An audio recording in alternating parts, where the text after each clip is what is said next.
इंसानों जैसे दिखने वाला एक ऐसा प्रजाति जो दिखता तो इंसानों की तरह है पर होता उनसे काफ़ी ताकतवर और तेज़ है।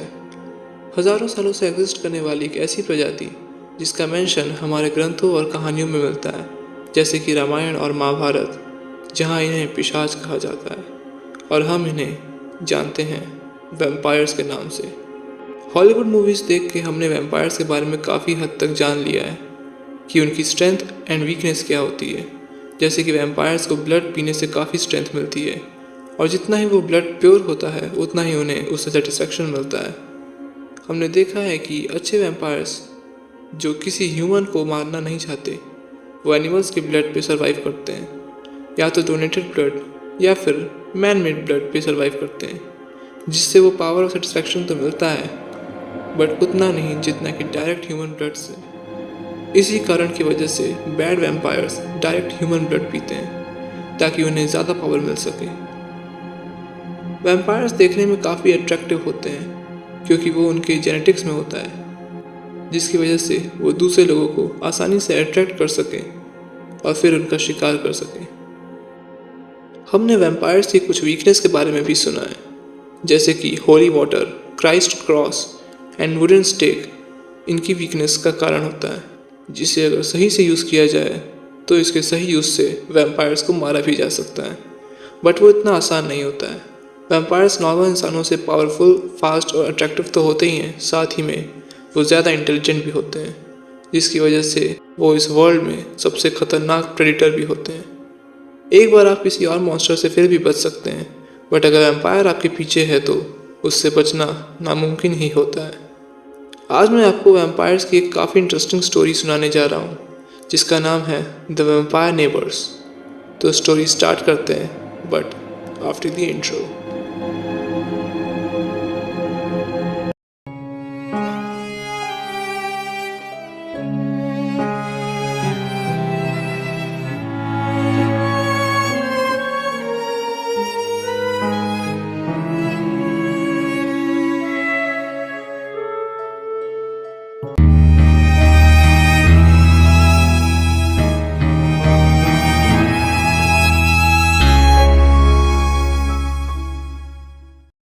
ये स्टोरी स्टार्ट होती है दो भाई बहन से। भाई का नाम रहता है डेडे और बहन का नाम रहता है एमा।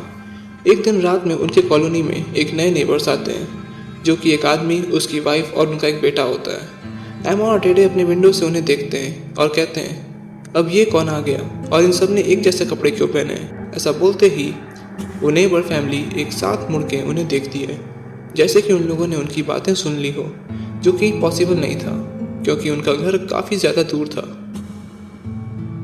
अगले दिन एमा और डेडे बाहर खेल रहे होते हैं, तभी उनके न्यू नेबर के लिए दो बड़े बॉक्सेस आते हैं। वो आदमी जो उनके लिए बॉक्सेस लाया था वो उनकी डोरबेल 2-3 बार बजाता है, बट कोई भी दरवाज़ा नहीं खोलता है। तो वो आदमी एमा और डेडे से कहता है कि ये मिस्टर एंड मिसेस ब्राउन का कुछ सामान है, जो कि ट्रांसिल्वेनिया से आया है, जहाँ वो पहले रहा करते थे। जब वो घर वापस आ जाएंगे तो तुम उन्हें बता देना कि मैं यहाँ आया था ये सामान देने। बट जाते वक्त एमा का ध्यान उनके गैराज पे जाता है, जहाँ उनकी कार पार्क रहती है। एमा को डाउट होता है कि अगर उनकी कार यहाँ पार्क है तो इसका मतलब वो सब अपने घर में ही हैं, पर फिर भी उन्होंने दरवाज़ा क्यों नहीं खोला। वो दोनों अपने घर आ रहे होते हैं, तभी उनकी मॉम घर से जल्दी जल्दी में बाहर निकलती है क्योंकि उन्हें ऑफिस के लिए देर हो रहा होता है, और इसी जल्दी में वो पोस्टमैन से लड़ जाती हैं। एमा और डेडे पोस्टमैन की पोस्ट कार्ड उठाने में मदद करने लगते हैं, जहाँ डेडे देखता है कि पोस्टमैन के गर्दन पे बैंडेज लगा होता है। जब डेडे उससे पूछता है कि ये बैंडेज क्यों लगा है, तब वो बताता है कि किसी चीज़ ने उसे नींद में ही काट लिया था। सुबह जब वो उठा तब उसे काफ़ी कमज़ोरी लग रही थी, और जब उसने ध्यान दिया तो उसके गले पे 2 शार्प काटने के निशान थे, तो उसने बैंडेज लगा लिया। एमा पूछती है, क्या आप हमारे नए नेबर से मिले? उसने कहा, हाँ, मैंने उन्हें देखा है अपने घर के पास एक रात को। मैं वो दिन नहीं भूल सकता। एमा पूछती है, क्यों? वो कहता है, क्योंकि उसी के अगले दिन से मुझे ये कमज़ोरी लगने लगी है। फिर वो वहाँ से चला जाता है। एमा उसी दिन से उनके हर चीज़ पे नज़र रखने लगती है और ज़्यादा गौर करने लगती है। एक दिन उनका बेटा भी रात में एमा के घर के पास आता है और पूछता है कि क्या मैं तुम्हारे घर आके तुम लोगों के साथ खेल सकता हूँ, जहाँ एमा उसे मना कर देती है और वो वहाँ से चला जाता है। वो नोटिस करती है कि उसके कॉलोनी में कुछ और लोग भी हैं जिनके गले पे बैंडेजेस लगे होते हैं और वो भी काफ़ी कमज़ोर दिख रहे होते हैं। ऐसा लगता है जैसे उनमें खून की कमी हो गई हो। एक रात जब एमा सो रही होती है तभी मिस्टर ब्राउन उसके कमरे में आता है और एमा के पास आके अपना मुंह खोलता है, जहाँ उसके काफ़ी बड़े फैंग्स होते हैं। जहाँ एमा को पता चलता है कि मिस्टर ब्राउन इंसान नहीं एक वैम्पायर है और वो ज़ोर से चिल्लाती है और नींद से उठ जाती है। ये सिर्फ उसका एक सपना था, बट उसे समझ आ जाता है कि ये फैमिली एक वैम्पायर फैमिली है और वो ये बात जाके अपने भाई डेडे को बताती है। जहाँ डेडे उससे पूछता है कि उसे ऐसा क्यों लगता है, तो वो उसे बताती है कि वो सिर्फ रात में निकलते हैं। वो ट्रांसिल्वेनिया से आए हैं, उनके 2 बड़े बॉक्सेस में उनके कॉफिन्स होंगे और तुम देख ही रहे हो कि हमारे कॉलोनी के लोगों के गले पे वो निशान और एक नई कमज़ोरी जैसी बीमारी, इन सब के पीछे उन्हीं का हाथ होगा।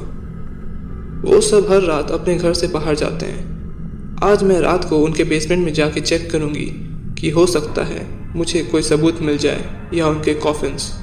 वो सब अपने घर से बाहर निकलते हैं और एमा उनके बेसमेंट में चली जाती है, जिसका एक विंडो बाहर खुलता था।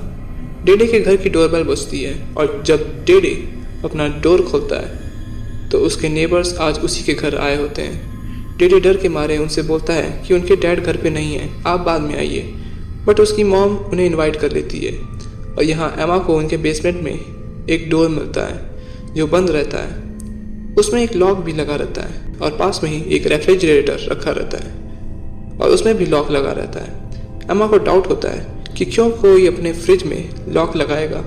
वो उस लॉक को खोल लेती है। इधर ब्राउन फैमिली डेडे के घर से जाने लगती है, जहाँ डेडे उन्हें रोकने की कोशिश करता है ताकि तब तक एमा उनके घर से निकल सके। वो उनके बेटे लेक्स को वीडियो गेम्स खेलने के लिए पूछता है, बट मिस्टर ब्राउन उससे बताते हैं कि लेक्स की तबीयत थोड़ी ठीक नहीं है, अब उसे घर जाना पड़ेगा। यहाँ एमा लॉक खोलने ही वाली होती है तभी उसे पीछे से कुछ आवाज़ आती है। ये डेडे था जो उससे बताने आया था कि जल्दी घर चलो, वो लोग आ रहे हैं। वो बोलती है रुको, पहले मुझे इस फ्रिज में देखना है कि इसमें है क्या। जब वो फ्रिज खोलती है वहाँ काफ़ी सारा ब्लड का बॉटल होता है, जिससे वो दोनों समझ जाते हैं कि वो सच में वैम्पायर्स हैं। वो दोनों घर आते हैं और डेडे उसे सारी बात बताता है कि वो लोग उनके घर आए थे। एमा परेशान हो जाती है। वो कहती है कि वैम्पायर्स बिना इनविटेशन के किसी के घर नहीं आ सकते और तुमने इनविटेशन देके जब उनसे बुला ही लिया है तो अब हम सब खतरे में हैं। वो लोग कभी भी हम पे हमला कर सकते हैं। वो अगले दिन क्रॉस लेके आती है और कहती है हमें उस लॉक डोर को खोलना होगा, हो सकता है उसके पीछे ही कुछ राज हो।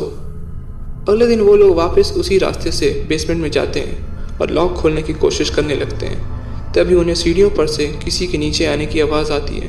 वो मिस्टर ब्राउन था। वो दोनों टेबल के नीचे छुप जाते हैं और जब मिस्टर ब्राउन वहाँ से चला जाता है तभी वो जल्दी से बेसमेंट के बाहर आ जाते हैं।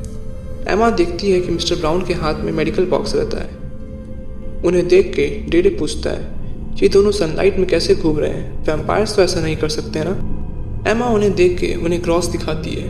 वो दोनों ये देखकर हंसने लगते हैं और कहते हैं तुम ज़रूर डेडे की बहन एमा होगी। डेडे उनसे पूछता है कि आप लोग तो रात में काम करते हैं ना। तो मिस्टर ब्राउन कहते हैं कि हाँ, अब हमारी ड्यूटी दिन में शिफ्ट हो गई है। एमा पूछती है उस बॉक्स में क्या है। तो मिस्टर ब्राउन कहते हैं कि इसमें ब्लड के बॉटल्स हैं जो हम हॉस्पिटल से लाते हैं स्टोर करने के लिए, ताकि कभी हॉस्पिटल में इमरजेंसी हो तो हम इन्हें सप्लाई कर सकें। फिर मिसेस ब्राउन एमा से पूछती हैं कि क्या लेक्स तुम लोगों के घर आज रात खेलने आ सकता है, उसे फ्रेंड्स की ज़रूरत है। वो काफ़ी अकेला महसूस करता है यहाँ, क्योंकि यहाँ उसके कोई न्यू फ्रेंड्स नहीं हैं। जिसमें एमा बोलती है श्योर। एमा और डेडे दोनों हंसते हुए अपने घर चले जाते हैं कि हमने क्या सोच लिया था। फिर हम बेसमेंट में देख पाते हैं जहाँ मिस्टर ब्राउन और मिसेस ब्राउन बात करते हैं। वो दोनों बच्चे यहाँ आए थे, यानी उन्हें हम पे शक हो गया है। मिस्टर ब्राउन कहते हैं कोई बात नहीं, आज रात उन्हें भी देख लेंगे।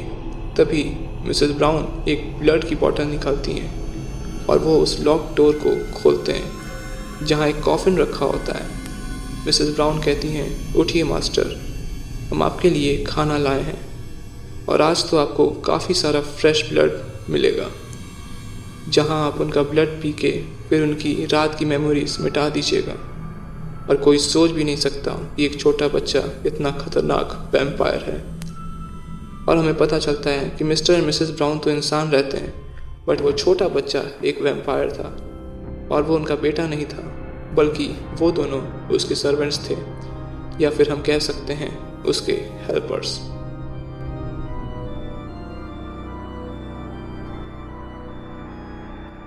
सो फ्रेंड्स, अगर आपको ये स्टोरी पसंद आई हो तो हमारे चैनल को लाइक, सब्सक्राइब एंड शेयर करिएगा। और अगर आपका कोई सजेशन हो तो प्लीज़ कमेंट करिएगा। सो बी विद डार्की बावर्स।